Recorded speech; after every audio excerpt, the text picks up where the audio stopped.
Página 27. El materialismo filosófico, Ulises Casas Jerez. Historia y esencia. Parte 1. Historia, el materialismo filosófico. 1.1.8 La medicina, la anatomía y la farmacopea. En la antigua China, la medicina estaba asociada con otras materias como la cosmología, la astrología y la geomancia.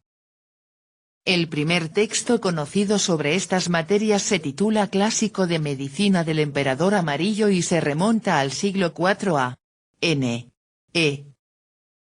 Sus postulados se relacionan con el taoísmo, por lo tanto se establece que la salud tiene como base los principios del yin y del yang. La enfermedad es debida a la perturbación de estos dos principios, los cuales poseen carácter místico o religioso.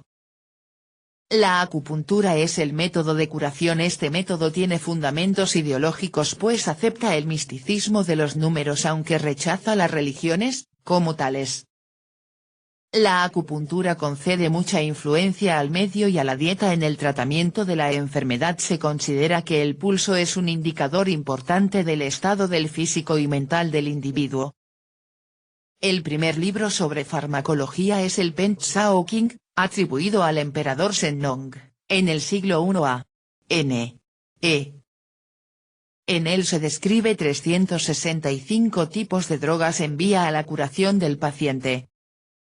En la India se desarrolla el conocimiento médico, pero en base a la magia curativa. Consiste ella en afirmar que lo místico y lo religioso se relacionan en forma importante con la salud del individuo. Las curaciones se hacían mediante hechizos y encantamientos, aunque también se utilizaban hierbas en el tratamiento de la enfermedad. Había un buen conocimiento de la anatomía y las diversas partes del cuerpo se relacionaban con los fenómenos del cosmos. La medicina en la Grecia de fines del siglo VI a.N. había realizado tales progresos que, hacia el 520, Democedes se convirtió en el médico de más renombre en la corte persa de Darío y luego, a mediados del siglo V, Onésilo de Chipre tuvo una gran reputación en el mundo oriental y, a comienzos del siglo IV, Ctesias de Gnido fue médico de Artajerjes II. En Crotona, Rodas, Cirene, Cos y Gnido, había escuelas de medicina que competían entre sí por la primacía. La observación empírica se liberaba cada vez más de la práctica de la magia, aunque esta última todavía tenía importancia para Empédocles. Entre los de la escuela crotoniata, merece ser citado Alcmeón, comienzos del siglo V, a quien se atribuye el descubrimiento de la trompa de Eustaquio y los nervios ópticos y que es el precursor en los importantes estudios griegos sobre funcionamiento del cerebro. Empédocles expuso teorías sobre el origen de la sangre en el corazón, la importancia de los poros en la sensación y la respiración, la estructura del ojo y la morfología que es común al pelo y las plumas. A fines del siglo V, Diógenes de Apolonia tuvo mucha reputación, hizo la disección de cadáveres para estudiar los vasos sanguíneos y elaboró la llamada teoría neumática. La colección de escritos que tienen más valor para el estudio de la medicina griega en los siglos V y IV es la atribuida, en su mayor parte con justicia, a Hipócrates de Cos. Tenía discípulos en toda Grecia y era un hombre muy culto, discreto y preciso, como puede apreciarse en el juramento que exigía a sus discípulos sobre el modo en que debían seguir su profesión. La medicina hipocrática se basaba en las premisas de que la salud depende de la armonía del cuerpo humano, de la distribución y el equilibrio de los elementos que lo componen. Estos elementos eran tierra, aire, agua y fuego, cada uno de ellos con sus propias características, sequedad, frío, humedad y calor, y sus respectivos humores: sangre, flema, bilis negra y bilis amarilla. El trabajo de Hipócrates partía de hechos comprobados por observación directa, principalmente por auscultación y deducciones de síntomas, signos clínicos, del progreso de las enfermedades y del modo en que las epidemias se extendían. De esta manera, pudo formular una serie de estudios clínicos, de los que conocemos más de 40, e indicar los remedios necesarios para vencer los diversos tipos de discordancia entre los elementos y humores. En muchos casos, asistía al paciente para que alcanzara y pasara la crisis y lo llevaba al restablecimiento por medio de una dieta adecuada, descanso, baños, sangrías o un limitado empleo de drogas. Muchos de sus aforismos se han convertido en una parte vital de la sabiduría de la humanidad. La falta de una experimentación sistemática en fisiología, patología y anatomía impidió a Hipócrates alcanzar en cirugía resultados tan decisivos como los que había logrado en medicina. Lo único que podía hacer era prestar una cuidadosa atención a heridas, fracturas y dislocaciones, así como estudiar esqueletos y la disección de animales, especialmente durante sacrificios y la toma de presagios. Los medios a su disposición fueron sin duda insuficientes, pero aportó una meticulosa preparación y la deseable meditación preparatoria para llevar a cabo muy difíciles operaciones, como abrir el tórax para tratar una empiema o una trepanación cerebral.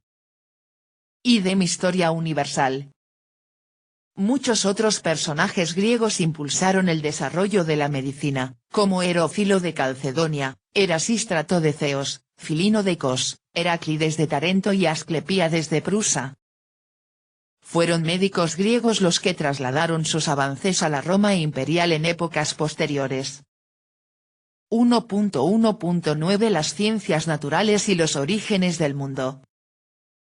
Los griegos superan el mundo de la fantasía y la magia en el conocimiento de la naturaleza y del mundo que se iba conociendo en ese progresivo avance de la humanidad. Fue Aristóteles, 384-322, quien hizo un considerable progreso en zoología, gracias especialmente a su planteamiento sistemático. Catalogó unas 50 especies en sus 10 libros de Historia Animalium. Luego, escribió 5 libros más dedicados a la reproducción de los animales, y otros 5 referidos a la anatomía de los cuerpos. Situó a los animales marinos en una clase aparte, dedicando una atención especial a su descripción, y dio un tratamiento análogo a los insectos y sus metamorfosis. Idem. Dentro de los mismos espacios de la investigación se destacaron Calímaco en el estudio de las aves, Nicandro sobre las abejas, lo mismo que Gayo Julio Higinio Virgilio se ocupa de estas mismas materias en su Geórgicas. En la rama de la botánica se distinguió Teofrastro de Ereso, 372-287, discípulo de Aristóteles. Escribió las investigaciones sobre las plantas en 9 libros, sistematizándolas y estudiándolas en relación con la agricultura. Otros escritores fueron Fainias de Ereso, Dicearco de Mesene y Nicandro. Respecto del origen del mundo, son los filósofos quienes disertan al respecto y cuando lo relacionemos y estudiemos veremos sus concepciones sobre la existencia misma del mundo y el universo. 1.1.10 Estudios gramaticales y filológicos. La lexicografía china tuvo sus comienzos en las obras de comentaristas de los clásicos. Sus colecciones de términos raros y oscuros fueron los primeros ejemplos de vocabularios. La primera obra de esta clase es el Eulya, atribuido a Tseya, un discípulo de Confucio, pero perteneciente en realidad al siglo II o I a.N.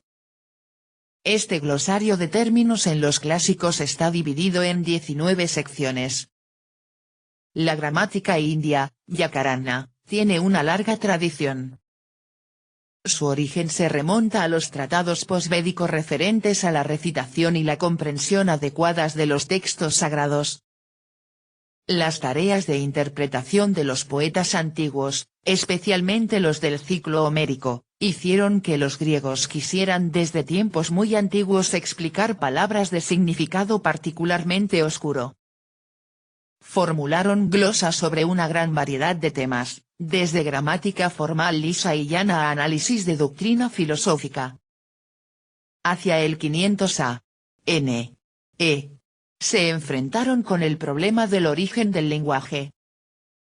Heráclito de Éfeso, seguido más adelante por los estoicos, juzgó que el lenguaje se desarrollaba naturalmente, mientras que los eleáticos, seguidos por los atomistas, lo hicieron proceder de una convención de la humanidad.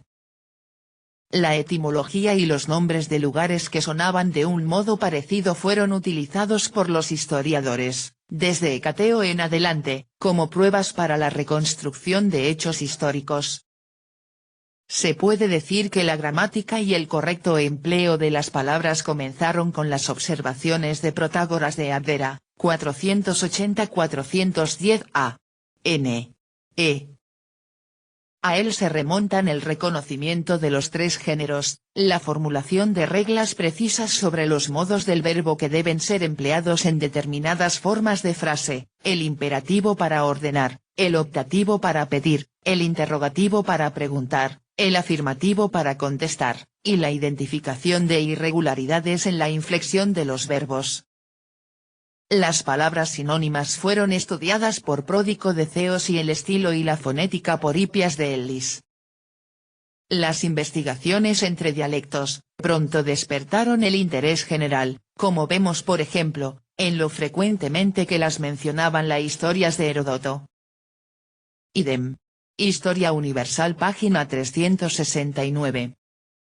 Platón y Aristóteles fueron unos virtuosos del lenguaje y profundizaron en los orígenes de la poesía y la diversidad de literaturas. Los estoicos atribuían un origen natural al lenguaje, pero la cultura griega se distingue por ser de una expresión muy elevada en lo que respecta al lenguaje y la gramática. Sobre este acumulado histórico, muy reducido por nosotros en su síntesis, los pueblos que se encuentran en las islas y territorios de la antigua Grecia logran grandes avances en el terreno de las ciencias, avance superior al de otras sociedades de su tiempo. La causa de este desarrollo se encuentra en su estructura económica, basada en la industria y el comercio. Esa estructura generaba un intenso intercambio con los pueblos del continente asiático y africano. En efecto, Jonia y las ciudades de Anatolia son los caminos que conducen hacia extensos territorios asiáticos que llegan a la misma China a través de la India.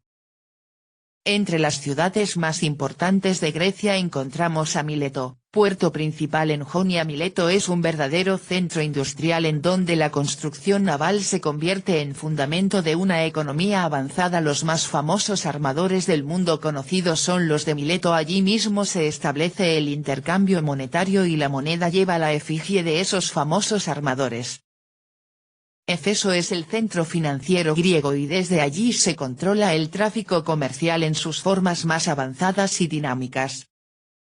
Estas condiciones materiales y culturales de Grecia generan el pensamiento filosófico de carácter materialista. Es, precisamente, en Mileto en donde dicho pensamiento se expresa a través de Tales, Anaximandro y Anaxímenes, primeros fisiólogos que plantean la existencia universal sobre conceptos. Fueron llamados así, fisiólogos, porque ellos ubicaban todo el existir en lo físico, en la naturaleza. Fundamentados en estos principios y métodos de investigación pueden afirmar que los seres vivos poseen su origen en la naturaleza y en determinadas condiciones de esa naturaleza. Página 32.